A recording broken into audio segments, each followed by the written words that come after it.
Friends, welcome to my channel KL study. Friends, जैसा कि आप सभी को पता है सीटेट की रिजल्ट लेट क्यों हो रहा है, ये सब प्रश्न आपके मन में उठ रहे होंगे। जितने भी आपके प्रश्न बन रहे हैं उन सभी का आज हम समाधान करने वाले हैं। देख लेते हैं कौन कौन से प्रश्न आपके मन में हैं। रिजल्ट लेट क्यों है, ठीक है, सीटेट का रिजल्ट इतना लेट क्यों हो रहा है। क्या रिजल्ट लेट होने का कारण नॉर्मलाइजेशन है, या जो हमारा सीटेट का रिजल्ट है वो कब तक आएगा। क्या रिवाइज आंसर की पहले आएगी इसके बाद रिजल्ट आएगा, ठीक है, और आगे जो क्वालिफाइड है उनको क्या करना चाहिए, ठीक है। तो इन सभी प्रश्नों के उत्तर हम आपको बताते हैं। सबसे पहले जो रिजल्ट लेट है इसके कई कारण हो सकते हैं। जैसा आप सभी को पता है कि जो हमारे सीटेट के एग्जाम्स हैं वो कई शिफ्ट में हुए हैं, ऑनलाइन मोड में, ठीक है। 16 दिसंबर से ये हमारे एग्जाम्स शुरू हुए थे और 13 जनवरी, और कुछ जो पोस्टपोन हो गए थे वो 21 जनवरी तक ये समाप्त हुए थे, ठीक है। तो कई शिफ्ट में ये आंसर मतलब सॉरी जो सीटेट के एग्जाम्स हैं वो क्लियर हुए हैं, ठीक है। तो इसमें जो रिस्पांस की आई हुई थी उसमें कुछ क्वेश्चन बच्चों को गलत लगे और उन्होंने चैलेंज भी किया हुआ है, ठीक है। 4 फरवरी था चैलेंज करने की लास्ट डेट।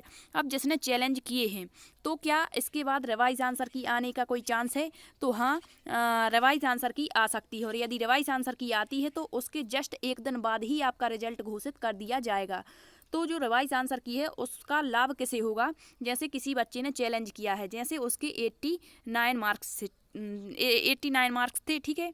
अब उसको चाहिए 1 मार्क्स, तो उसे लगा कि उसकी शिफ्ट का कोई ऐसा क्वेश्चन है जो उसे गलत लगा, उसने इसे चैलेंज कर दिया, ठीक है।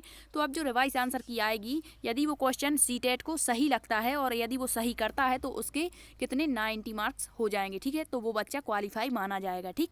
तो इस तरह से रिवाइज आंसर की आएगी यदि, तो इसके तुरंत एक दिन बाद आपका रिजल्ट आ जाएगा। अब सभी को मतलब जो रिजल्ट है वो हमारे एग्जाम्स खत्म होने के 10 दिन बाद आ ही जाता है, 10 से 12 दिन लगते हैं, लेकिन इसका लेट होने का यही कारण है। अब यहाँ दिया है नॉर्मलाइजेशन, तो नॉर्मलाइजेशन सीबीएसई ने कुछ ऐसा नहीं बताया है कि नॉर्मलाइजेशन लागू होगा। यदि होगा तो हमारी सीटेट की ऑफिशियल वेबसाइट पर इसका नोटिफिकेशन जरूर आएगा, ठीक है।